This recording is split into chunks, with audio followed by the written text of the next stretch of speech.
is a presentation of the iRacing Esports Network.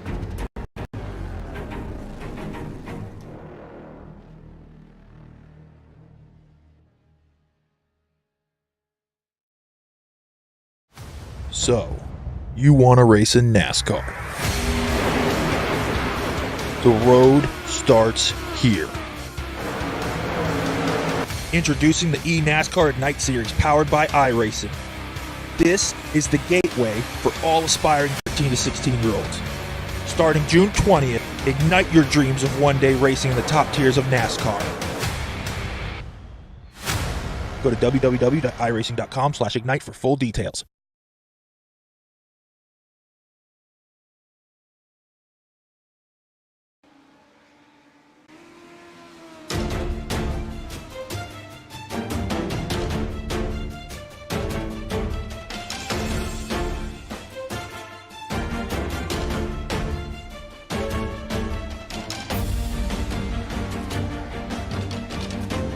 Live tonight from the virtual new Smyrna Speedway, we say good evening, sim racing fans, and welcome to the eNASCAR Ignite Series on RaceSpotTV, NASCAR.com, and the iRacing Esports Network, where tonight we begin a 5-race playoff in search of our first ever Ignite Series champion. We're happy to have you with us this evening up in the booth. Myself, Evan Pasoko, joined by Justin Prince and Randy Chenneth, is downstairs bringing us to you this evening. And well, yes, it is round 1 on the hunt for this championship. Justin, a lot has gone in with these 50 drivers competing tonight. They've had to qualify in for the previous 8 weeks to get to tonight's point. Yep, 480 drivers over the past 8 races have been trying to work themselves for this point to make sure they're in the top 50 and have a chance to come away with the first ever Ignite Series championship. And with 50 drivers making it to this point, we are going to go racing for the next 4 weeks before we crown our top 30, and then we will decide things for real in September from Martinsville. Still a lot in between now and then, but we take a look at the schedule, Justin, tonight from the new Smyrna Speedway. Big thing to take away, we're not putting 50 Legends cars on the racetrack at one point. So we're going to be split things up in heat races. We'll talk more about the format as the night goes on. Also going to be visiting places like the Irwindale Speedway. A little bit of road sprinkled in there as we head to the short track Brie at Texas a little bit later on, and then Stafford Speedway as well. So a good selection in one of the smaller cars on the iRacing service. It's a pretty good diverse schedule for the playoffs to try and set themselves up for these next 4 races, which will really challenge these drivers. I think the biggest challenges will be tonight, as well as that Texas road course race. Should be some entertaining action over these next 4 weeks with those 4 tracks on the circuit. And Martinsville is a place that's normally referred to as a short track. It's the biggest one we'll see. That will be where the final shootout takes place later on, as you saw on that playoff schedule. But obviously the objective of this series is that the drivers competing in this one are all in between the age range of 13 through 16. A lot of drivers in the race tonight have some limited real-world experience, but a lot of them, that only experience comes here on the iRacing service, which is what makes this series so much fun and what makes it so very interesting as well. It definitely does, because there's a lot of competitive drivers that have made this top 50 that have that mixture. You have drivers that have raced Legends in the real world. You have mixes of drivers who have raced just on the sim and having their opportunities here tonight to showcase what they can do in the iRacing, the eNASCAR Ignite Series. There's a lot of opportunities for these drivers, and this is one of those big opportunities tonight to show that they can do something here in the series. Certainly drivers who tonight going to be one of the more big races that they've ever had in their racing or their sim racing career. But there are some other drivers, some familiar names that you might recognize in this if you follow a lot of the iRacing action here on the iRacing Esports Network. Drivers from the NASCAR Peak Antifreeze iRacing series and others. These drivers are very good at what they do on the iRacing service. So while yes, they are at the younger end of that spectrum, Justin, we are certainly expecting to see a lot of great action. That's for sure. There's, again, as I mentioned, a lot of those great drivers, and with everyone tonight, it's going to be where you have to be on your A game from qualifying through all the way through the format for tonight. You make a mistake, it could be the difference between watching tonight's race from home or being in victory lane tonight here. Drivers going to be headed trackside now to get their qualifying time in, and we are happy to be joined by Mr. Blake Davidson, Vice President of Consumer Innovation with NASCAR. Blake, first and foremost, thanks for hanging out with us. We very much appreciate your time. This is far from the first time, though, that iRacing and NASCAR have partnered up. We've seen certainly a lot of stuff like this in recent months and recent years, but just tell us how this series came to be and how you see sim racing fitting into the future of the sport. Well, first of all, thanks for having me, guys. I'm excited to be here, excited for the eNASCAR Ignite Series playoffs to kick off. And, you know, the kind of getting here is a long, not a long story, but, you know, we've been at it for a number of years with iRacing, and they've been great partners of NASCAR. We're at our 9th season with the Peak Series, so next year we celebrate our 10th season together, and we're really excited about that and what's to come in that series. But you know, certainly with the eNASCAR Ignite Series, it was something new and fresh, and you know, a way we felt like that, you know, we really work with iRacing to develop new young talent, bring them into the sport, attract those to racing that might not have known how to get into racing, and really formalize a path, hopefully down the line, where these drivers will end up racing in some of our other national series on the track, and I'm certain we're going to find some stars, whether it's this season or future seasons that will come out of the We're certainly already starting to hear some of those stories. Somebody like a Ty Majeski, who is very familiar with the service itself. He has the top I rating out of anybody on iRacing.com. Also somebody like a William Byron, who had competed on the iRacing service prior to making that transition over to the real world side of things. Where do you see something in 2018 now, where obviously we see NASCAR getting involved and even the teams at some of the top levels of the sport starting to take a serious look? Where do you see this esports category fitting into the ladder of racing? Well, I think it's going to be a critical part of driver development for us. William Byron is a great story, and everybody knows that follows racing, but they don't know that. And Myers said this recently. William Byron was 13 years old and on iRacing and spending a lot of time on it, but we didn't know who he was. iRacing didn't know who he was. He was just on there racing because he had an interest in the sport, interested being a race car driver, and now he's William Byron racing in the iconic 24 car. We want to discover the William Byrons when they're 13 years old, not later, and help them cultivate their career. And I think through the eNASCAR Ignite Series, we're going to be able to do just that. We look forward to seeing where this series goes, but we are set to get racing for the first time ever in the playoffs. So, Blake, we will let you step aside. We appreciate your time. Thanks for hanging out with us. And again, like I said, we look forward to seeing what comes of this Ignite series into the future. Thanks, guys. We have our heat races coming up, as we mentioned, and we get set to go racing for round 9 on the year. We do have 10 laps at each of these heat races, and drivers are going to be geared up already. So, Justin, let's chuck trackside and take a look at this one. Garrett Lowe was your top qualifier through the 8 races on the regular season. He will start on pole for this one. He will be joined by the 27 of Nicholas Lobish on the outside, starting in second. Ryan H. Papassid will start third. You've also got Braden Oom in 4th position, and Kenny Brady rounds out our top 5. Joseph John Braun will start alongside Kenny Brady in that row. Fall behind them is Travis Oliver and Alex Kopoltwit. In the final row, though, it's Jake Waltman and Tyler Marble who have to work a long way up if they want to make sure they get into the top 3.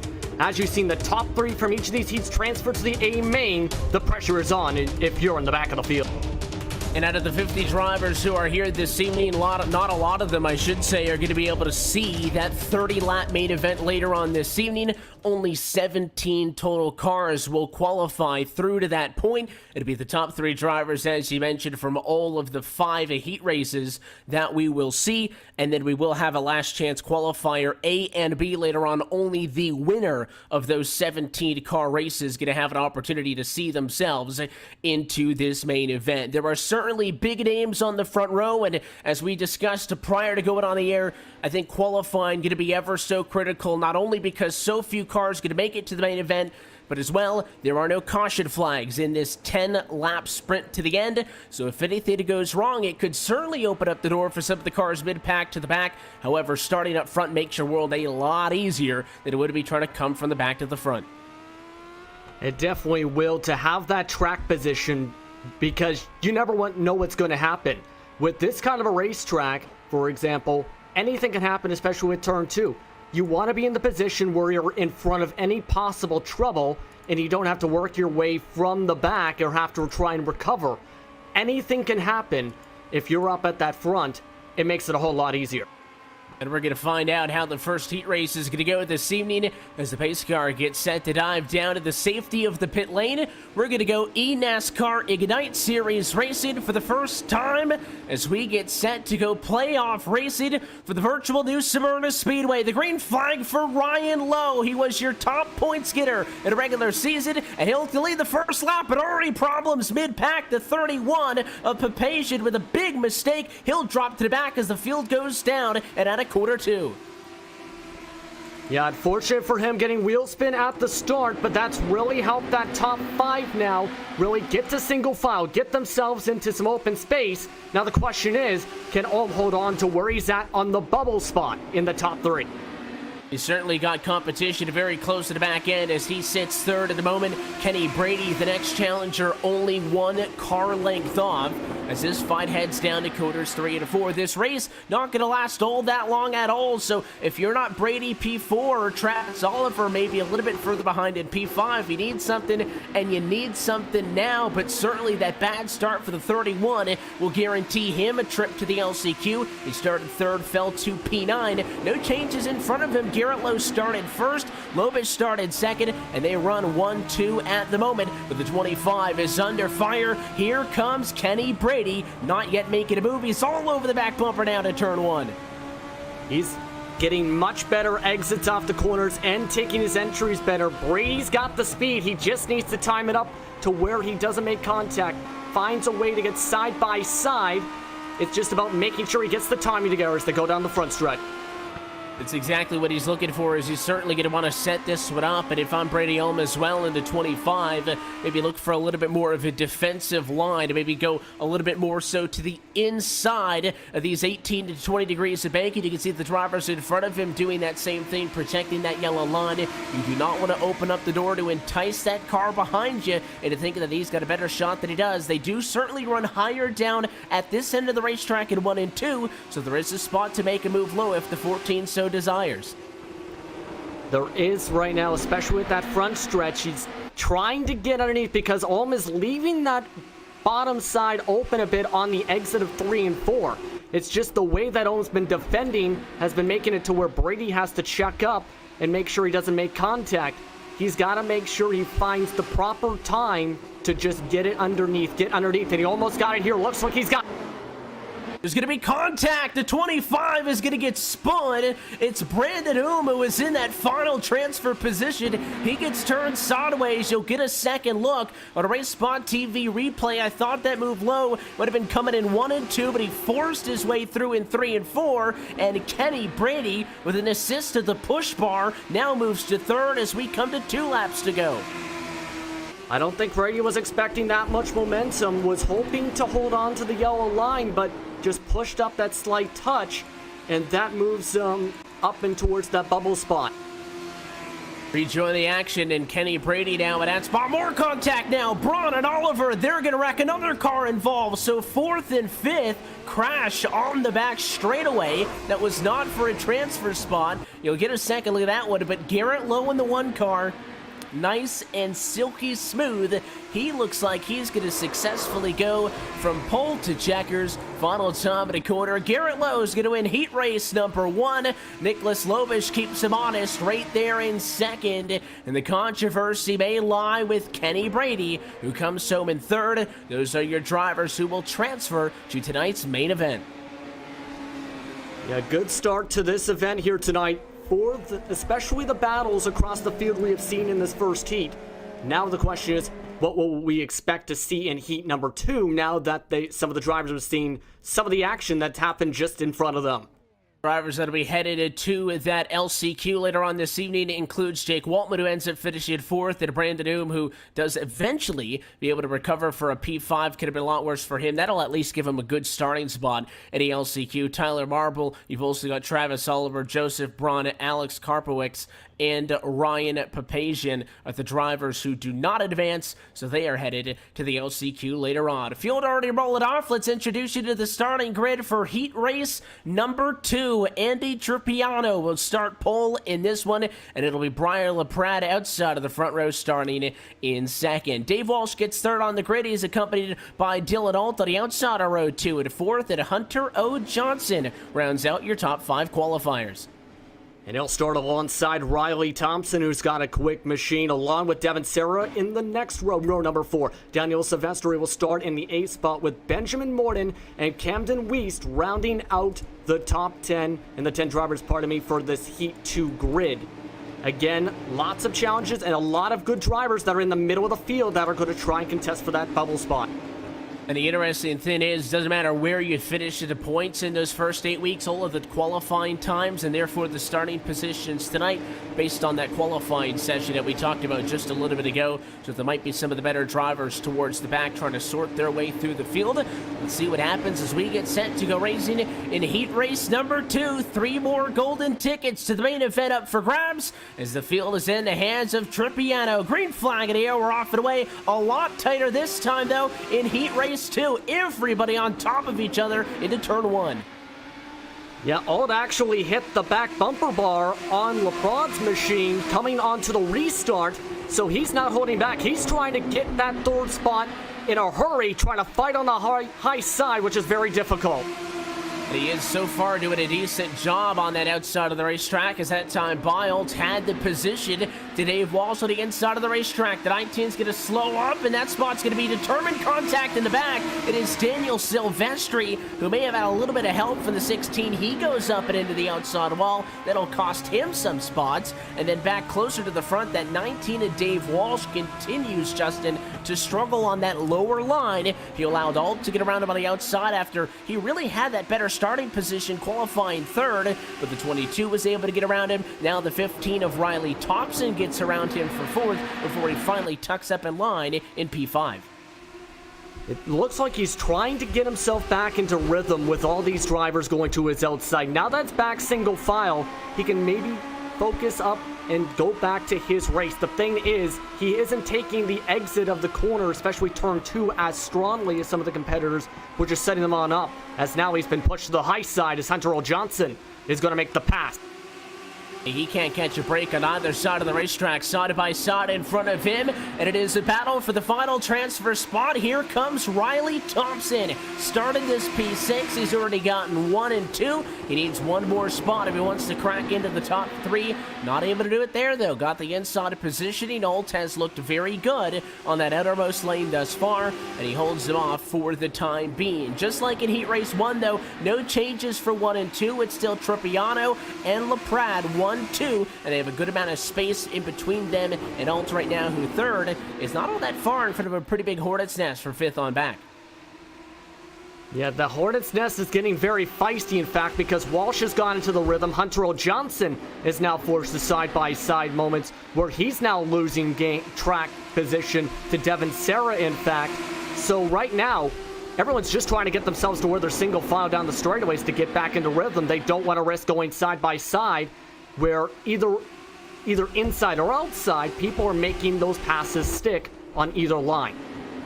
You can certainly see the advantages of splitting that 50-car field up into these multiple heat races. And on top of that, New Smyrna is a pretty wide racetrack as well. So in a lot of these battles, we can see drivers utilizing all of that lateral space. The 16 Sarah with the marble. How about we go 3 wide for 6th, 7th, and 8th on track? You'd think that's a qualifying spot. It's not. Everybody fighting, though, for everything they can get as the 8 machine of Trappiano looks for the white flag. Yeah, they're getting very feisty here, knowing they might have to go to the last chance qualifier and wanting to get the best track position for that as the white flag's out. White flag in the air. LaPrad's not going to be a challenge for the race lead. 1-2 looks safe. And if Riley Thompson's got something up his sleeve, he really needs to make a Hail Mary move into turn number 3. That gap, though, going to be just too much to overcome. And another driver goes pole to checkers. This time, Andy Trappiano wins heat race 2. Yeah, good run for Trappiano to be able to have the good start and pull on away. But Dylan had a lot of challenges to make sure he got that 3rd spot. At one point, I think he scraped the wall, in fact, down the front stretch around the halfway point. Was just able to hang on, though, and get himself into that top 3 to advance to the A main. Trappiano, LaPrade, and Alt are going on. It'll be Riley Thompson, Dave Walsh, Devin Sarah, Daniel Silvestri, Hunter O. Johnson, Camden West, and Benjamin Morton, who were unable to qualify. We will see them later on in the LCQs. Heat 3 already qualified up and gridded up down trackside. Here's how they will roll for their set at 10 laps in hopes of qualifying to tonight's main event. It'll be Mikey Neal on a pole position for this one. His 25.36 in qualifying was good enough to put him here. And Zach Novak will join him on the outside of the front row in 2nd. Austin Edwards start 3rd position tonight. It'll be D. Parker rolling from 4th, and Nicholas Doucette starts in 5th. He'll start alongside Howie Briss. In row number 4, it's Vincent Arthur and Patrick Moose. And in the final row, Ethan Egan and Andreas Illick, who will both be who is going to try and move themselves forward. Again, we've seen a lot of action here, Evan. I expect to see the same here for heat race number 3. And going back at a point that we had mentioned right off at the top there, that some of these drivers, this is one of the bigger starts they've made in their sim racing or their racing career. Well, somebody who is not at all a stranger to the spotlight is 16-year-old Zach Novak, who's on the outside of the front row, one of the regulars in the NASCAR Peak Antifreeze iRacing series that you can find right here on Tuesday nights on the iRacing Esports Network. That playoff gets set to kick off next Tuesday in the search for the 9th ever NASCAR Esports World Champion. Certainly look for the 2 machine to be a competitor throughout the rest of that season as well. We're going to go on board with Austin Edwards. He's going to have to play some defense for the inside of row 2 because he is 3rd, and therefore that final transfer position. He's all over the back of Mikey Neal. It is the number 12 machine who's going to be in control for the start. Pace car down and in. Green flag in the air. Heat race 3. And Edwards was able to time it up, waiting for Neal to go, and now he's forced side by side with Novak, but he's already squealing as he got his tires underneath the yellow line, and that loses him a heck of a lot of track position. It was a big mistake. You certainly can't have something like that, especially early on in this race. That'll essentially hand D. Parker the 3rd position, and Nicholas Doucette, another iRacing veteran, he'll go to the outside of the racetrack, and he will get a 4th position as well. So Edwards finally tucks in line to P5, but that's a long ways away from the transfer spot that he once occupied as we try to work into green flag running conditions. Out of a battle for the race lead here shortly, though. Zach Novak doing a very good job of applying the pressure on the 12 car up front, and even if Parker in 3rd, not all that far back either, he's got a front row seat of all of the action. And Novak is showing again that speed and talent that he has, trying to set him on up, trying to set Neal up, trying to maybe dime it off the corner, but that time checked up a lot through turns 3 and 4 because he got to the back bumper bar. But he's got himself a decent spot. The question is, can he time it up right, especially now with the battle heating up behind him now for the bubble spot on top of that? The pressure on the 41 is going to be the best defense I think he can mount is going to be a good offense. He needs to get up there and fight with Zach Novak. If he's content sitting in third, that Formation Doucette is certainly going to jump all over him. So the 41's in a tough spot right now. Novak looks to the inside as he tries to make it a battle for the race lead, but he almost made that mistake we saw to Edwards. Those left side tires were oh so close to the yellow line. He keeps it up above him, and he continues to apply the pressure. A couple of pieces of contact that last time by, as we're now halfway through Heat Race 3, and the top 5 cars throw him under a blanket. Only half a second separate him. Yeah, things are getting very tight here and very racing. Look at Doucette diving underneath Parker as he almost slides underneath but has to back off to avoid contact. But that was a good opportunity there. Now he has to try and get the same chance once again with the battle still forming up, and Parker not going to be having any place to go with Novak still trying to get that lead. Still trying to get that top position. He certainly sees the situation that is developing in the rearview mirror. How patient are the 4 and the 39 going to be? It is awfully intensive, I would say, as the 2 goes to the inside. There's the move. Novak to the inside, side by side for the race lead, and there's going to be contact. The 2 car spins. He'll collect the 4 of Doucette as he tumbles down the back straightaway. 2 of the top 5 are involved, and as the replay will show you, it'll be Mikey Neal, Austin Edwards, and now D. Parker 1, 2, and 3. As I said before, you never know what's going to happen. In that time, Novak saw the opportunity and ended up bumping and banging, ends up spinning him around, and now the lead has separated itself out. Now Neal's leading with Edwards now in second, and Parker still trying to hang on with a damaged machine on the transfer spot. Now he's going to have to try and hold off Briss on the final lap. Yeah, Briss has at quite a disadvantage to begin with, so the 41's got some space to work with. Mikey Neal survived the contact. He's going to come at a 3 and 4 for the final time, and he will look to go pole to checkers. He wins heat race number 3. Edwards recovers from the mistake for second, and D. Parker limps it home with a damaged race car, takes that final transfer position in third. A heck of a battle, but we're going to have a lot of drivers now with that who are going to have to fight very hard in the last chance qualifiers now. Here with Novak, with Doucette, who are going to all have to battle to try and get themselves to transfer in after that incident. Still a long ways to go, and still a lot can happen for the rest of these heats.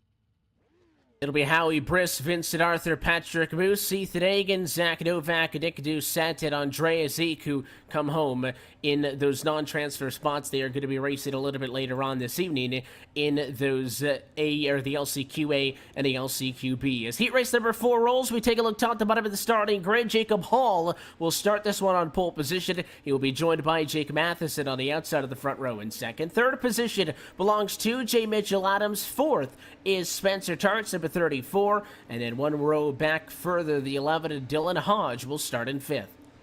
Evan Black will start in P number 6 after getting a 20.699 in qualifying. Then John Hess and Yusuf Ghali will start in row 4. In the final row is James Seawright and Raja Korith. Still a lot of good talented drivers here that are in good spots. The question is now, after what we've seen there, can they make sure they're able to defend the positions cleanly while making sure they don't end up getting any contact that could end off their day and send them to the last chance qualifier? Curious how confident as well Jacob Hall's feeling. All 3 of the heat races completed thus far have had that pole-sitting car go to victory lane and therefore qualify into the main event. We'll see if the 10 can keep that trend aligned. It's his turn to bring us to the green flag as they come into turn number 4. The 5 tries to kind of guesstimate that one. It's going to be a very good jump for Matheson on the outside, but it is Hall, the race leader, down to turn 1. And a very tight battle, as you can see there. Pushed up Matheson up the racetrack, but already contact with Spencer Tart from that turn number 2. And already aggression up at the front as the top 3 are already bumper to bumper. They're all fighting with one another, but again, you don't want to be taking each other out. Final car in P3 is J. Mitchell Adams. Look at the move by the 11 machine, though. It's Dylan Hodge to the inside. He'll take P4 away from Spencer Tart, and that's going to be a big pickup for the 11, as now he can set his sights on the cars in front of him. If you let those top 3 get away early, you're digging yourself a hole. You absolutely are, so you have to make sure you hit your marks right now, and Hodge is knowing that he needs to keep up with the back end of Adams. He's trying to dig in more through the corners, trying to hit that yellow line and go more aggressively on his line. He just needs to find a way to gain on up to Adams right now for that spot. That's all he needs to do, is to get up to J. Mitchell Adams. You don't need anything extra. You just need to get in one of those top 3 transfer positions. And as it sits right now, the 28 machine occupies that spot. Spencer Tart also in number 34 machines did a good job of kind of balancing himself out in P5, as things have certainly settled down significantly. There's a little bit of a fight right now. John Hess and Evan Black do battle that one for P6 at a racetrack, as the 13 car is going to look to the inside and try to get up onto him. Not able to make that stick that time. And they just are trying to find that grip and try and get the position they need to have to get those kind of passes. It's very tough right now to position yourself up forward. We're already just past halfway now, but it's just about a give or take. Do you take when you get the chance, or do you give a little space, try and be a bit patient with the pass? That's the question. And the question is also up front, is Matheson going to really want to mess with Jacob Hall right now for the race lead? Again, sure, the better finishing position you do get in your heat race is going to mean a difference in where you start for the main event later on. That 5 was awfully close to the back bumper of the 10. Do you really risk it, go side by side, and take that chance of you two getting involved in an incident as opposed to just kind of sitting comfortably in P2? At least recently, the 5 has backed off a little bit, but I wouldn't be surprised if somebody does dare to try to make a move. Your top 3 now really starting to stretch things out. Hodge's disadvantage from P4, now about a half a second up to Adams in 3rd. So without a mistake from the 28 machine, the 11's got a lot of work to do coming to 2 to go. Yeah, he's got to make sure he finds any time. Right now, I think he needs Adams to make a mistake out of turn 2 especially. Maybe tap that one, lose him a bit of momentum. That will be what will get him back to the back bumper, but it's going to be very difficult to try and close up the time. It's about a 4-car length difference between the 2 on the track. He's going to need a mistake from Adams as they reach the white flag. White flag in the air, mistake-free means that you are home free to get to the end of heat race number 4. Matheson is still there on Hall, but unless he makes a last-second ditched effort, looks like he will take that transfer spot and do so comfortably. Final time at quarter number 4, and it is Jacob Hall pole to checkers side by side at the last second, but Jacob Hall will win heat race number 4, and for the first time this evening, 1, 2, 3 finish exactly where they started. It'll be Hall, Jake Matheson, and J. Mitchell Adams qualifying to the main event. Dylan Hodge ended up just missing that bubble spot by about half a second. Then you have Spencer Tart in the top 5, John Hess, Evan Black, Yusuf Ghali, James Seawright, and Raja Korith round out the 10 drivers. So almost exactly how they qualified, in fact, for heat race number 4. But now, with this final heat and the final chance to punch your ticket to the main, we might see a bit more aggression. These drivers have certainly seen that it is difficult to come to the field. Let's introduce you to the Heat 3 starting grid. Ryan Matthews will start this one on the pole position, and it'll be Anthony Burrows on the outside of the front row in second as well. Jarrett Liebert starts 3rd tonight. It'll be Aaron Mulrooney Jr. rolling off in 4th, and Braden Karras in P5. In P number 6, it's Roland Johns, and following them on behind will be Demetrius Whitney and Ryan Joyner. Lucas Cram will end off the 9 drivers in heat race number 5, where, again, pressure is on to make no mistakes to be able to punch your ticket immediately to the main, because from here on out, you got to win out if you want to make that final grid for the 30-lap feature. You think the odds are bad out of a 9 or 10 car grid, only the top 3 advancing. We're going to have about 17 in each of those LCQs. Only one single driver qualifies into the main from those one. Ryan Matthews has got a good view. It's all clean air for the 3 car. You see him take off, and we're off and away for our final heat race of the night. Heat race 5 off and away, and the top cars on the racetrack, a good amount of space. Not one of the more tight race starts that we've seen. It'll once again, though, be that outside of row 2 that is much better, as Aaron Mulrooney Jr. leapfrogs your 3rd place starter Liebert to go into that final transfer spot for now. And Lieber just had an almost scare out on the exit of 4. Almost hit the left rear back end of Roland Johns trying to hold on to P4. And now he's not in the proper spot he wants to be. Ryan Joyner just behind them just bounces off the wall, which will keep Lieber in the 5th spot. Keeps him in the 5th spot for the moment, so he drops back a few positions and will obviously try to look forwards, but he's not the first driver we've seen start tonight in 3rd, drop to P5. We'll see if he can become the first, though, to be able to successfully recover from that. Ryan Matthews, your race leader, has 2-3 car lengths back to the car in the number 2 position. That's where the 9 of Anthony Burrows is, and then it is Mulrooney Jr. Those are 1, 2, and 3, and you transfer positions. But how about Roland Johns right now in 4th, doing a very good job of closing in. Last lap, he was a tad bit quicker than that number 7 in front of him. He's going to need a little bit more oomph to be able to get up to him, try to execute a pass with this race now almost already halfway through. We complete 4 laps this time by. Yeah, he's trying to adjust the way his momentum's going, and we have a car flipping on the front stretch.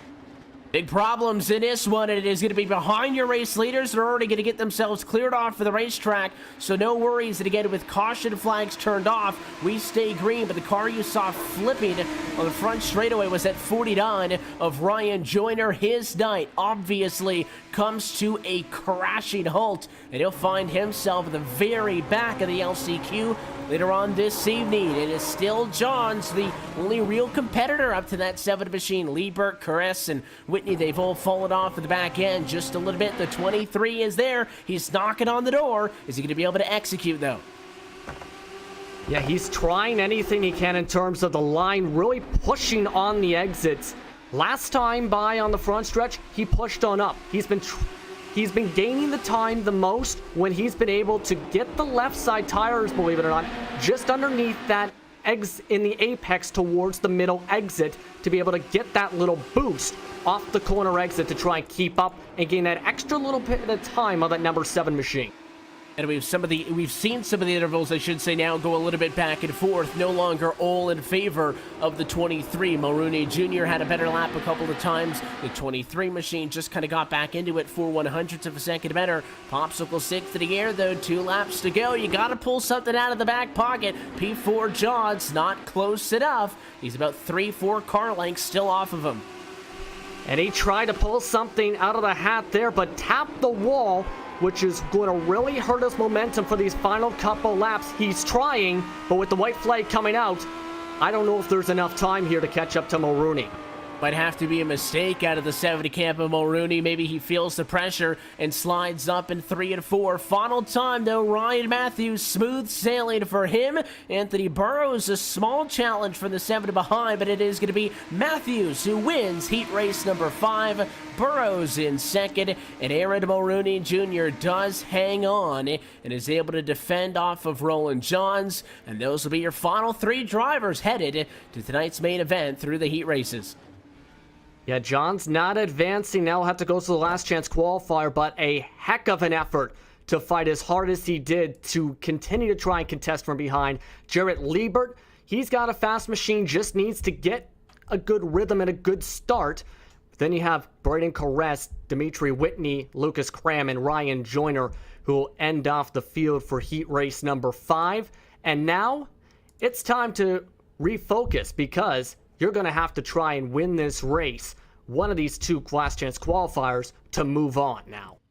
One driver of the grid of 17 is still going to have an opportunity to fight for the race win tonight and obviously try to get a lot of points. The objective of all 50 cars who started tonight is to make it into the top 30, to make it to the winner-take-all finale at Martinsville. Let's go trackside. This is LCQA in your starting grid. Jake Waltman will be on a pole position for this one, and Howie Briss on the outside of the front row will start in 2nd. To get all of this qualified based on their finishing positions earlier, Roland Johns starts in 3rd position. Dave Walsh will roll from 4th, and it is Spencer Tart in P5. Then you have Tyler Marble in 6th with Patrick Moose and Braden Caress in row number 4. Daniel Silvestri, who had a fast machine before getting into an incident, will be in 9th with Evan Black rounding out the top 10. And then you have Josen John Brown along with Zach Novak, who has to really work his way from P12 in these next few laps, starting along near Lucas Cram, Camden West, and James Seawright. And then to round things out, it'll be Ryan Papazian in 16th and Andreas Eek in 17th. But some of those notable big names, Zach Novak was battling for the race lead when he was involved in an incident, dropped back in this one. Of course, we also mentioned some of those other drivers who had fast cars but did not get the results. You do get a little bit more time. It is a 12-lap LCQ, but only the LCQ winner will go to tonight's A main feature race. So it is a tall task if you're anybody outside of the top three. We have yet to see somebody pass your pole sitter for any of the race wins here tonight, and only 2 extra laps is going to be a tall order for the field. A pace car down and in. It is all Jake Waltman, and it is a fantastic start for the 42 car. He'll bring us to turn 1 for the first time. And they're already getting very racy, almost 3 wide, in fact, to the apex of 1 and 2. But Roland Johns trying to get himself to that spot, bobbled and weaved as the battles for the lead developing in 3 and 4. Battle for the lead is in 3 and 4, and it was a big mistake for Howie Bruce. There's going to be contact. It's going to be Roland Johns. He'll spin, and he is stuck on the nose as Spencer Tart. Those 2 cars who were battling inside of the top 5 get together. Again, there are no yellows, so we stay green, and it is a battle for the race lead up front. Here comes Dave Walsh. The 19 tried the high side. Didn't work that well on the exit at turn 4, but he launches from 4th to 2nd and is in a great spot now to challenge down the back. He's in a great spot. Waltman actually just got loose, and that Dave Walsh thought he could get underneath, but just didn't have the speed and enough of a bobble from Waltman. He's right where he needs to be. He just needs to hit the marks and make sure he doesn't make a mistake. Try and pressurize Waltman to force him to make a mistake. It's all you're hoping for, and right now he's on the back bumper. Maybe he'll make some luck of his own. To the inside he goes, side by side, maybe for the race lead. The 42 gave him the space, but Walsh a little bit non-committal to the inside. He does have a nose, so he looks to make a much better effort this time down in 1 and 2. The one thing these race leaders need to keep in mind, Justin, as they fight side by side, it's going to slow them down and catch everybody else up to them. So Briss in 3rd. Look at the 26 of Silvestri in 4th. They're now on top of things as they get together. And Briss, I don't think, was expecting that kind of momentum there. Runs into the back of Walsh, that ends up leading Silvestri to bump into the back. But all of them able to keep it clean. Good job on them.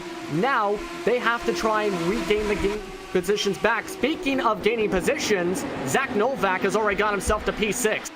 He's made his way to P6, and so is Joseph Braun, who's gone 11th to the number 6 position as well. So a handful of drivers have made up a lot of spots. Braun's going to get stuck in traffic as Novak clears some of the chaos mid-pack. So he is now P6, but the problem is he's 1.5 seconds back with no more than this time by 5 laps left to go in this race. So you got to get up on the wheel if you've got something. I still think Walsh is in a very good position. There's a spinner in the back. It's not going to affect your race leaders. It was in P6. Looks like that it was an issue there. Your race leader still going now. Issue with the 42. Jake Waltman all on his own. There was the mistake that we had talked about. The 42 bobbles, and it hands Walsh a big gap in P1. A huge mistake, as looking first at what happened with the 26, that was Daniel Silvestri that we talked about, ended up making the contact with Briss. That hits him off the wall. The Novak comes in, makes contact with him. That spins him around in a 360 and moves Silvestri all the way to the back of the field and damages his machine. And then you have that mentioned there, the mistake there that we were waiting for with the battle for the lead with the 42 machine. Ends up taking too strong of an exit on turn 2, slides him all the way to the grass, and now Dave Walsh is in the lead with 2 laps to go, all because Waltman, with the pressurized mistake, ends up going too strong and falls to 3rd.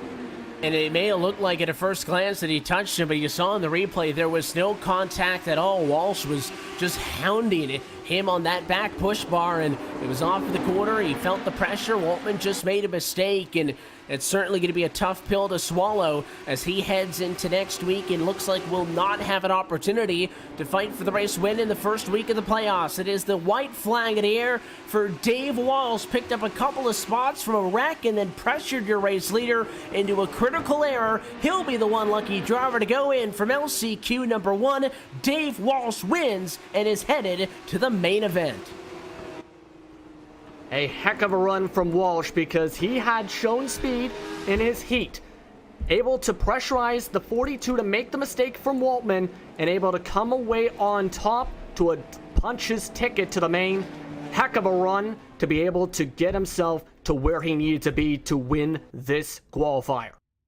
And for all of those who don't advance, it's going to be a tough pill to swallow regardless, but certainly for some of the drivers who were also close, somebody like a Briss, a Moose, or a Waltman who came home 2, 3, and 4, it is going to sting just that little bit extra. They'll get another opportunity. Second race of the playoffs next Wednesday night from the Irwindale Speedway right here again on the iRacing Esports Network and NASCAR.com. Only one final spot is left into the main event. It is LCQ number 2 on the grid. Let's introduce you to your starting lineup. Riley Thompson gets the nod for P1 in this one. The number 15 will bring us to the green flag this evening. It'll be Dylan Hodge on the outside, starting in second. Brandon Ohm will start third position. Vincent Arthur rolls from fourth, and Jarrett Liebert tucked in there on the inside of row 3 in P5.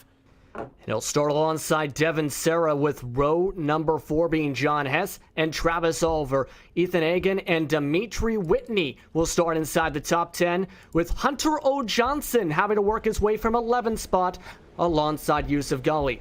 Alex Karpowitz will start 13th with Nicholas Doucette in the 14th spot, with Ryan Joyner after making himself ended up flipping down the front stretch starting off in the 15th spot.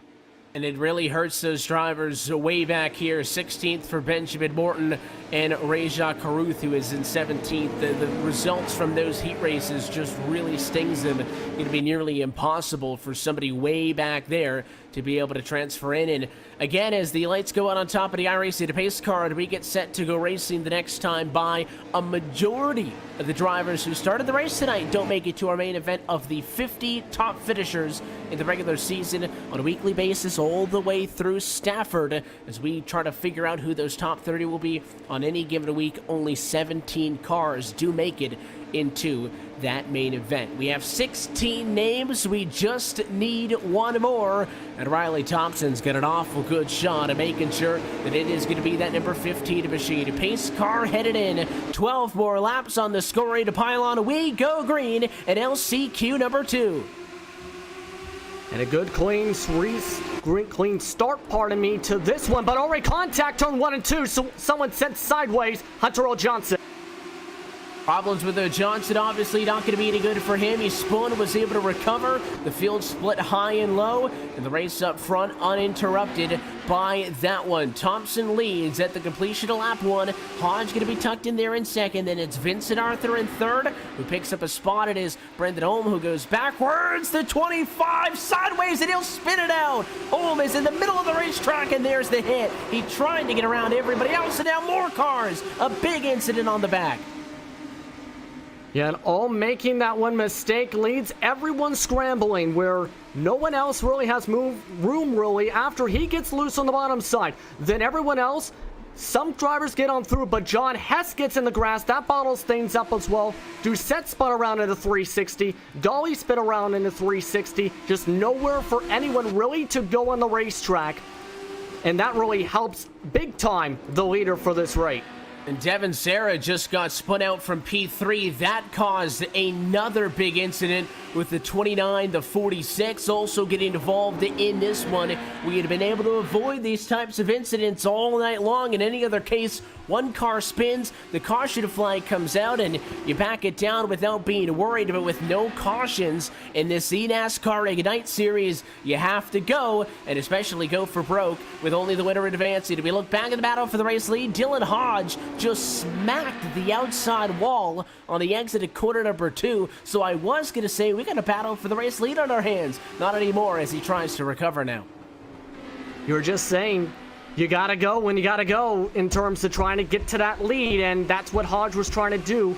ends up making that mistake and tapping the wall, and now he's actually starting to fall back after that mistake, where he's trying to get himself back into that rhythm once again, but it's going to be a tough task. He still needs to try and close about a 3.5 car length lead now for Riley Thompson as we're just past halfway.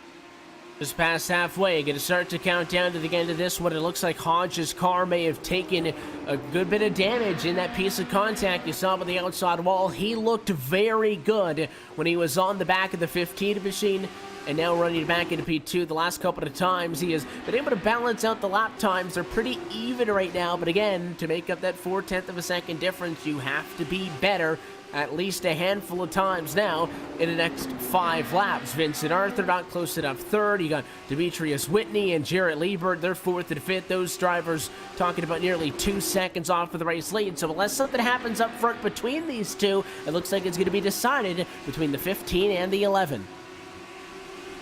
But we've seen crazier things happen across the service. It's going to be a question of, can Thompson make sure he doesn't get too overconfident? We already have cars spinning on the front stretch. That could play a factor and is going to really help Hodge close on up because Thompson had to check up a bit. You never know what's going to happen in that case. It helps out Hodge close the gap just a little bit more, that extra 10. Yeah, Oliver and Karpowitz got together. They did their very best to get out of the way of your race leaders, but it certainly, I think, spooked that 15 to Thompson when we have rolled out of the throttle just a little bit. Hodge gets a tad bit closer, but he is going to need maybe one of those mistakes for the race leader that we had seen earlier on this evening. The 15, though, looks right now very smooth. The second to last time off the quarter, it is the white flag in LCQ number 2. The gap that Hodge still desperately trying to make up is the closest it's been in 5 laps, but that is still 0.3 of a second, and it looks like the 15 of Riley Thompson, the local go-kart driver who's been sim racing for 2 years, he'll get a ticket into the first ever main event of the playoffs. He wins LCQ number 2. And a heck of a run to be able to hold on. Had a couple moments where Hodge was closing on in, but Hodge just couldn't overcome after tapping that wall on the outside of turn 2 around the middle point. A lot of good drivers in the top 5, especially Vincent Arthur, Demetrius Whitney, Jarrett Liebert in this one. But now the focus goes to the ones that have made their way through all the races tonight to make sure they're in the position to make it to the main. And to give them a little bit of a break since they have been going heat to heat to heat and right for the LCQs to the LCQs. These drivers do get a small opportunity. 2-minute warm-up session going to be in the works. We'll take a quick opportunity to step aside and get a word from our friends at NASCAR. And when we come back, we go 30-lap main event racing. You're watching the eNASCAR Ignite Series. The main event on the playoffs is when we come back.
And welcome back live to the virtual new Smyrna Speedway as the eNASCAR Ignite Series continues on the road to the championship. Thanks for being with us for week 1 of the 2018 playoffs. We have seen 5 heat races, we have seen 2 LCQs, and now it is time to make the first move as the main event on the night comes up.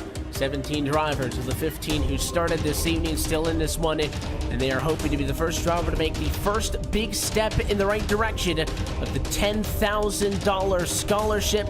One-on-one driver instructional with Max Pappas, one of his MPI steering wheels, and Simrig sets all of that up for grabs to the Ignite Series champion. And when we don't determine who that is tonight, we certainly get a good idea of who the players are going to be. Field now rolls onto the racetrack. It is also going to be the longest race we have seen all night long by more than double. 30 laps up for grabs as you take a look at the starting grid. Garrett Lowe and Andy Tripiano going to be rolling off on the pole position for the 1, and Tripiano to the outside of the front row in second. Mikey Neal, Jacob Hall 2-3 with Ryan Matthews in the number 5 spot. Nicholas Robish in the number 6 position. You got Brian LaPrade in 7th.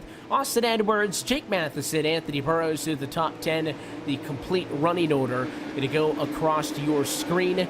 Look top to bottom at all 17 names. The big thing to keep in mind is obviously these drivers have not gone 30 laps thus far this evening, so what the tires are going to be like is going to be a big question, and the cautions are still off, so pacing yourself may be a lot more important than getting just a ton of speed right out of the gate. We are going to find out. It's the first main event of this 5-race playoff. Pace cars down and in. Let's go racing. The 1 of Garrett Lowe takes the green flag, and they race to 1 and 2. Look at that 12 machine. That's Mikey Neal. He's on the inside. The 10 car of Hall gets pushed up, and 1-2 going to be able to pull away, no worries. It's Lowe and Tripiano, but third on back, it's chaos. Neal does end up getting the 3rd spot. Ryan Matthews going to be able to slot in. He's now in 4th, at least at the line. The 10 of Jacob Hall not want to give this one up. That outside could be a better solution. Long term, the 12 makes a mistake. Mikey Neal's going to spin. He hits the wall. He will go up and over. Your 3rd placed runner can't handle it. He's in a big accident. You'll take a second look on the RaceSpotTV replay all on his own. Had just gotten through. We have seen many drivers catch that outside wall in turn 2 tonight, and it is going to bite your 3rd placed runner as he will fall all the way down the scoring pylon. Not the start that he wanted to this playoff campaign with the Ignite Series. So Jacob Hall now assumes the number 3 position. Ryan Matthews is 4th, and you got Nicholas Lobish in the number 5 spot. There's a lot of heavy traffic from that point on for side-by-side battle. We see on the racetrack is the 5 of Jake Matheson up top and the 22 of Dylan Alt down on the bottom of the racetrack. They're side by side, and that's another mistake. It's the 5 who pounds the outside wall.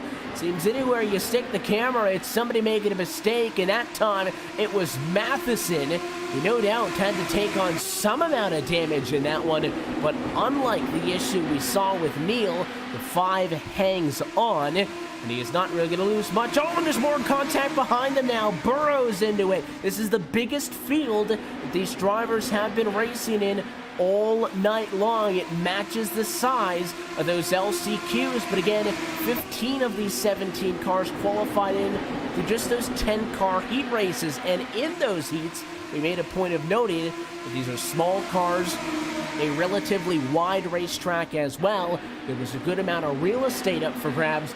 You can certainly see that little bit of claustrophobia playing in as a lot of drivers starting to rough each other up. Only 7 laps in of the 30 on the night. There's the 14 and the 28. They're doing the battle. That is about mid-pack, but you have to consider if you're back there, you're over 3 seconds off of the race lead.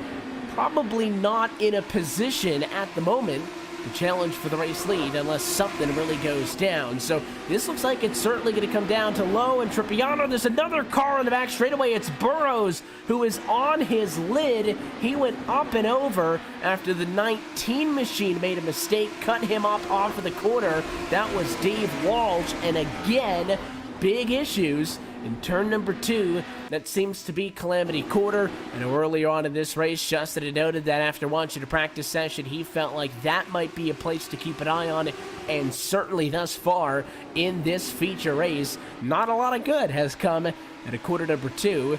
If we've really been talking about you at all, and the replay showed you exactly what happened. So 2 drivers out of this race. Burrows calls it quits. Mikey Neal still on track, but he's 2 laps down. They are the only drivers off of the race leading lap. And something to note as we kind of try to refocus on up front, was we kind of also keep an eye on everybody else throughout the field, is Andy Trappiano in the number 2 spot.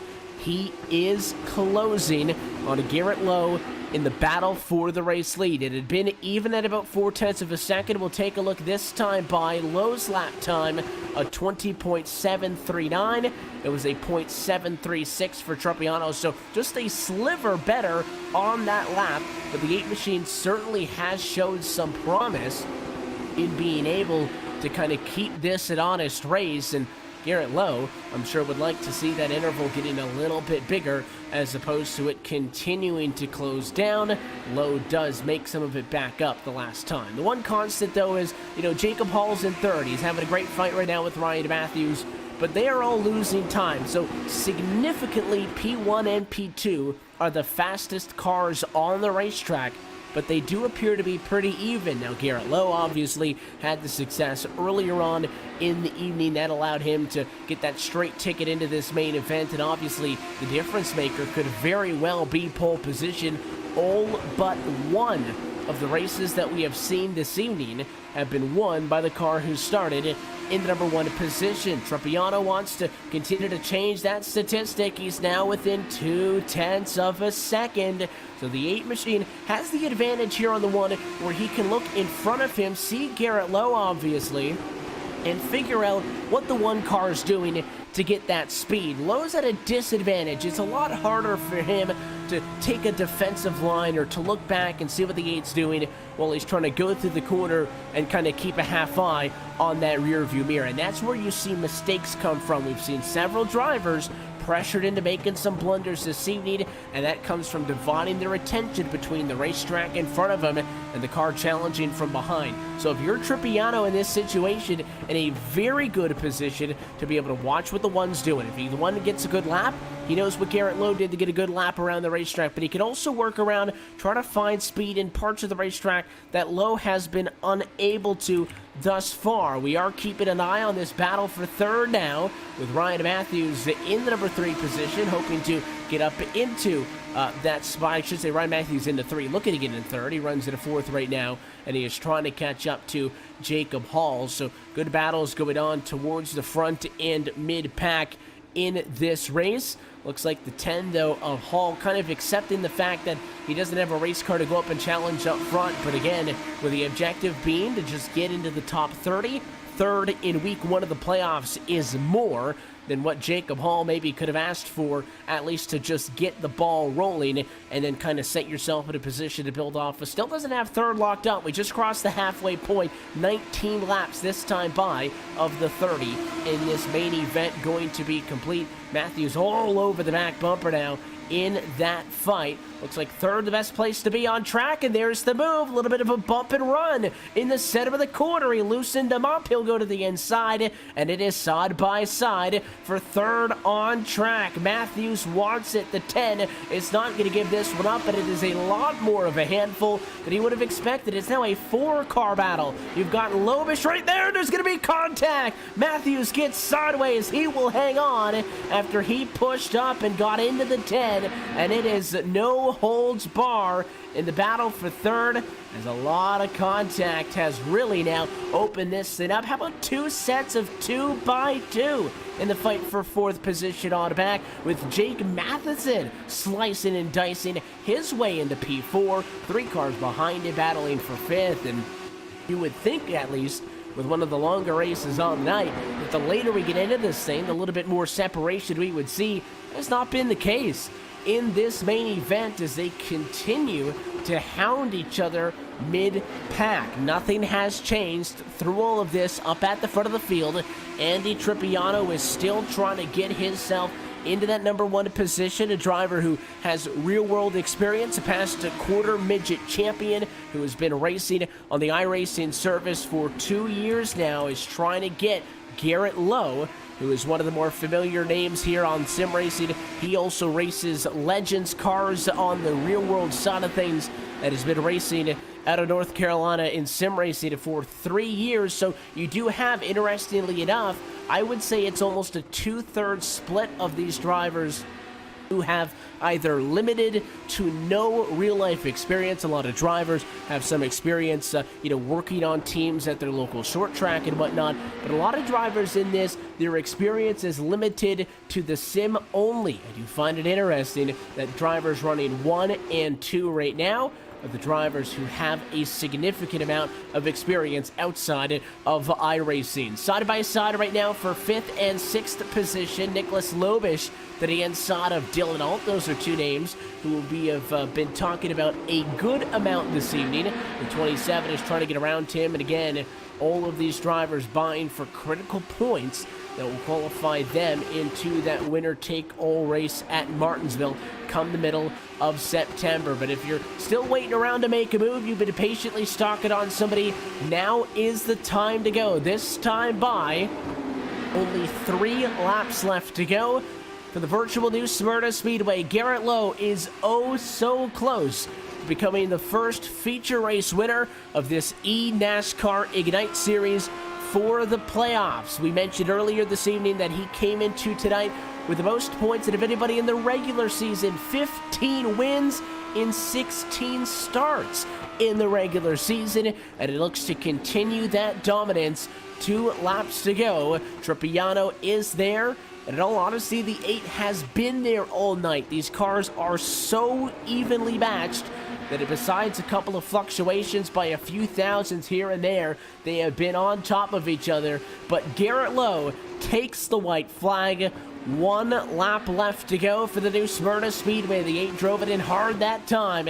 He's going to have to really make a big move. No lap traffic in front. That's going to be a factor. I don't think they're going to catch Burrows. And Garrett Lowe, a statement in week 1 of the playoffs. He'll be your feature race winner from new Smyrna Speedway in the eNASCAR Ignite Series. He led the points in the regular season, and he will head into round 2 of the postseason as your championship leader once more. An impressive drive for the driver of that number 1 machine, Andy Truppiano. You have to give a tip of the cap. He and Lowe, by far, the class of the field, as Lowe comes around and wants to get to some celebrating. Truppiano's deficit at the very end, just those 3 1,000ths of a second. And then it is a significant gap back to the likes of Jacob Hall, who comes home in 3rd position, Jake Matheson, who comes home in 4th, and Dylan Alt, who comes home in the number 5 position. Kenny Brady comes home 6th spot, and this one is Austin Edwards, who finishes in 7th. Ryan Matthews comes home 8th spot, Jay Mitchell Adams 9th, and Aaron Mulrooney Jr. rounds out your top 10. D. Parker ends up with a P11 result, 10 seconds off the race leader. Dave Walsh comes home in 12th spot. It is Brian LaPrade in 13th. Riley Thompson in 14th is the final driver on the lap. Nicholas Lobish 1 lap down 15th. Mikey Neal 2 laps down 16th. And Anthony Burrows 3 laps down in 17th position. What we'll do is take a quick opportunity to step aside. When we come back, we'll wrap things up and let you know what's up next as the series heads to the Irwindale Speedway. But Garrett Lowe has kicked off the playoffs with a win in the eNASCAR Ignite Series. We've got more on that when we come back to the iRacing Esports Network. All week we work. We clock in, roll up our sleeves, and get the job done. And when Friday comes, inside, 3 wide. We all get to raise When they take the green, there will be 10 to go. a little hell. Oh, trouble! Oh, there it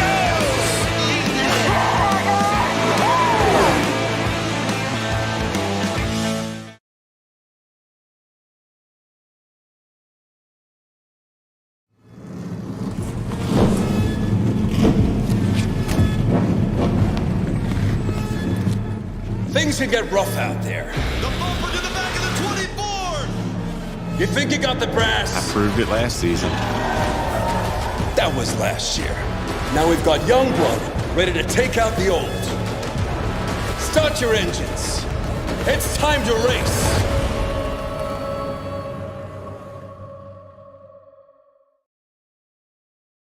Section PU 402, row 41. Jimmy Johnson, the fastest gun in the West. Section 104, row 4. Blaney out of the first win. Section 25, row 3. What a year for Bubba. Section O, row 25. Keselowski's gonna win at Talladega. Section 156, row 4. Kurt Busch to the lead on the backstretch. Section 233, row 1. Martin Truex Jr. wins. You get a seat, but we doubt you'll ever use it. Grab your seats at NASCAR.com/tickets today. So, you want to race in NASCAR. The road starts here. Introducing the eNASCAR Ignite Series powered by iRacing. This is the gateway for all aspiring 13 to 16-year-olds. Starting June 20th, ignite your dreams of one day racing in the top tiers of NASCAR. Go to www.iracing.com/ignite for full details.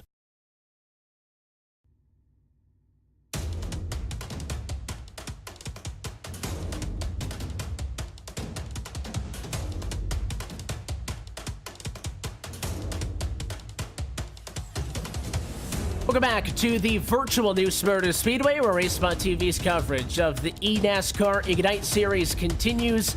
One race down on this 5-race playoff, and certainly got a good look at some of the drivers we're going to be keeping an eye on it as this series of 13 to 16-year-olds looking to get their foot in the door, should say, of the sport of NASCAR and sim racing as we look forward to what is to come. Tonight, a good preview. What we're going to do is we'll go trackside in just a minute, chat with Garrett Lowe, who is your race winner of this one. But first, happy that you're sticking with us on NASCAR.com, the iRacing Esports Network. Garrett Lowe started up front, finished up front, and he is down at trackside with us now. Garrett, congratulations on the win. We mentioned it off at the top there that we were certain that you had some pretty high expectations coming into this one. Finished at the top of the regular season standings as the P1 driver coming into this, 15 trips to victory lane and 16 opportunities, and you got kicked off the right way tonight. Old checkered flags for you in that one car. Yeah, we did. Kind of knocked off a really good Q lap. Wasn't really expecting to hit such a good lap, but we were able to start first in the heat one, and that set up for a good night.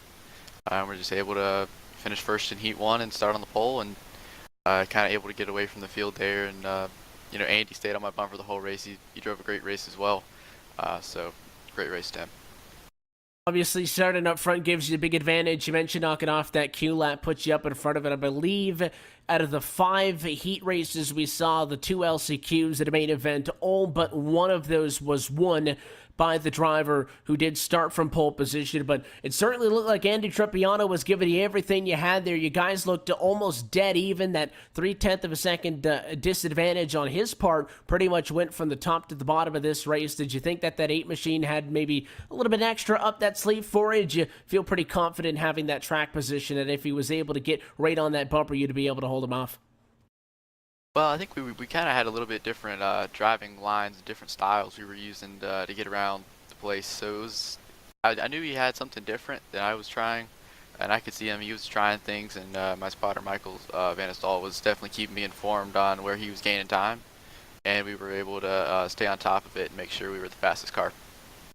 What is, how big of a key is this for you guys to be able to come into this one and get the very first win of the season? We talked a little bit, obviously, throughout this race, and with the first time we've had this Ignite Series live and on the air, that for a lot of drivers, maybe one of the bigger moments of their sim racing career, but you're very used to this kind of a thing. You look calm and cool under the pressure to get the playoffs started on the right foot. How big is that?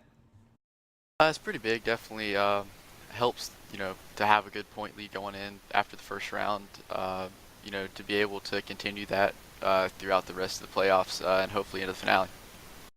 You look forward, obviously, try to lock this thing up, and you get a handful of points here. That certainly helps you. Irwindale Speedway, Texas, which is a road variant that you guys will be taking on in these Legends cars, and then Stafford, the races before we get to that final shootout at the Martinsville Speedway. What are you going to look for in that one car in these next few weeks? Just looking to be consistent. We got starting off with a win. Of course, you want to continue to win, but that's not always going to happen. So I think if we can stay consistent and run at the front every week, that's set ourselves up for a good spot in the finale. I think we'll be just fine. Couple more of these kind of nights, I think you guys will be set nice and pretty. Garrett, we appreciate your time. We'll let you jet out of here. Before we do, sponsors and all that good stuff, anybody you want to say hi to? Just thanks to Spotter Michael Vanderdal, everybody at FSR, Fusion Racing as well for the rallycross stuff, and of course you guys in iRacing for help putting this on. Really appreciate NASCAR, having a series like this where younger kids can kind of get involved with sim racing and trying to get their career started in NASCAR. Good start for you for the playoffs. Garrett, congratulations on the win. And if you guys keep it up, I'm certain we'll chat with you soon. Best of luck next week. We'll see you there. Yep, thank you guys. That is your race winner tonight for the new Smyrna Speedway. I do believe we also have on the radio the driver of the number 10 machine of Jacob Hall, who comes home in third. Jacob, you got a copy? Yes, sir. How you doing? I'm doing good, and I believe so are you after knocking out that podium. Third out of 50 drivers on week one. It's not all that bad. Talk us through your evening here, locking up a lot of good points in the first week of the playoffs. Well, my goal when I first came in was just to make the race because I knew it was going to be a really stacked field of drivers. But I didn't think I would finish third. I just tried to practice as much as I could and ended up third. Had a little bit of contact there with the 3 car, but I think that was just a racing incident. But had a pretty good week. I'm excited for next week. One thing we mentioned as this race started to close down is, we were mentioning the split of drivers who have the experience outside of the sim versus those who don't. And I think the overwhelming number of drivers in this series, their experience is pretty limited just to the iRacing service. You have pit crewed with your dad on his modified, but other than that, all of your seat time primarily coming here in the iRacing service. And these Legends cars are the first stepping stone at your local short track, but a lot of the time on the iRacing service, they don't get that much attention. What's it been like for you trying to hone in your skills on this car specifically? Well, the Legends, it's been a really tough car for me to drive on iRacing. I'm a lot better in the Cup car and everything, but the Legends it's never really been my car, so whenever I had a pretty big gap between the guy and fourth, I was trying to be as smooth as possible because when I was practicing, I would lose it off the corner and get really loose. So I try to be really smooth on the gas and not make any mistakes. It's a really tough car to drive.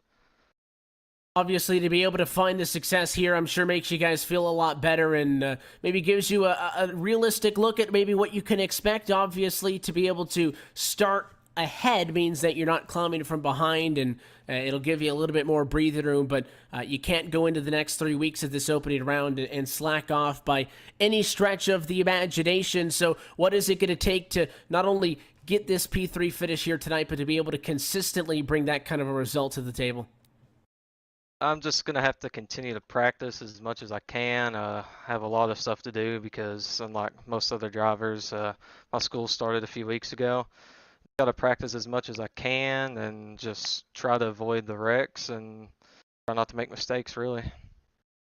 I am curious, before we let you take off from here, with the heat races, the LCQs, obviously there's no way we're tossing all 50 of you guys on the same track, and in the regular season we had a total of 480 drivers compete in this series. Do you guys find it difficult at all to kind of get used to some of the other faces, guys that you haven't raced with on the sim before? Because oftentimes the field is so segregated that you don't see those same names as often. Have you kind of seen that as a learning experience? How you guys trying to figure that out? Most of the people that have made it into the top 50, I've seen them before, just haven't really been in a race with them, just seen them in a practice. All of them race pretty good. It's different learning. It is a learning experience, learning how they drive and stuff, knowing how they race you. But for the most part, I've known most of them, and all of them race pretty good. So excited for the next few weeks. We look forward to it. We'll get right back at it next Wednesday night. Jacob, I know we borrowed some time from you post-race. We appreciate that. Before we let you go, anybody you want to say hi to? I want to say hi to Zach A. Hudson, Corey Hart, And Dave Walsh, he finished 5th. He started in the back. And my mom and dad. So, yep. E3 finisher tonight from New Smyrna. Jacob, thanks for giving us the time. Again, congratulations on the solid finish for week 1, and we'll catch you next week right back at it at Irwindale. Alrighty, sounds good. Thank you. Again, that's your third place finisher tonight for the New Smyrna Speedway. Big thanks, Garrett Lowe, your race winner, and Jacob Hall for giving us just a little bit of their time post-race in this one. We have now successfully gotten through our first week of this eNASCAR Ignite series. And again, maybe if you stepped into this one just a little bit late, not quite sure how all of this has worked out, is 480 drivers on the iRacing service, age 13 through 16, competed in these Legends cars on a grueling schedule that took them to places like Myrtle Beach and South Boston Speedway, some of the most iconic short tracks in the country. Only the top 50, though, qualified for the playoffs, and this is just round 1 of 5. We will go 3 more weeks as we head onto the calendar into next week at Irwindale. A week off, then we'll go to a road course at Texas Motor Speedway on September the 12th, and then Stafford Speedway on September the 19th. Those 4 races total will give us a 30-car field, and then it gets really fun, because the final shootout at Martinsville will be the determining factor in who gets a shot at this list of prizes. Not only is it a $10,000 scholarship, which will be put towards starting or furthering whoever the champions is racing aspirations. You're also going to get a one-on-one driver instructional with Max Pappas. That'll also include one of his MPI steering wheels for the service, a sim seat simulation, cockpit, and introduction to the NASCAR racing development personnel. It is quite the experience that is up for grabs here in this eNASCAR Ignite series. That being said, we are far from done, but week 1 of the playoffs has fallen into our rear view mirror. Want to, of course, thank all of the people who make all of this possible on Wednesday nights, everybody at NASCAR, iRacing, and RaceSpot, for bringing these broadcasts to you. And do want to say a thanks as well on behalf of our entire broadcast team. For myself, Evan Pasoko, for Justin Prince, and our director, Randy Cheneth, we want to thank you for tuning in and congratulate Ryan Lowe. He's your week 1 winner in the NASCAR Ignite series. The series will return next Wednesday. So Garrett Lowe, your race winner in this one, as we mentioned, chatted with him. He is at the very top of it all. You've also seen him here on the iRacing Esports Network in some of our other World Championship series. As we were saying, though, the series is going to be back next Wednesday, August the 29th. That race is from the Irwindale Speedway. It'll be the second race of the playoffs. That race and every single race as we search for our first ever eNASCAR Ignite Series champion can be found right here on RaceSpotTV, NASCAR.com, and the iRacing Esports Network. Until then, good night from New Smyrna. We'll catch you next week from the Irwindale Speedway.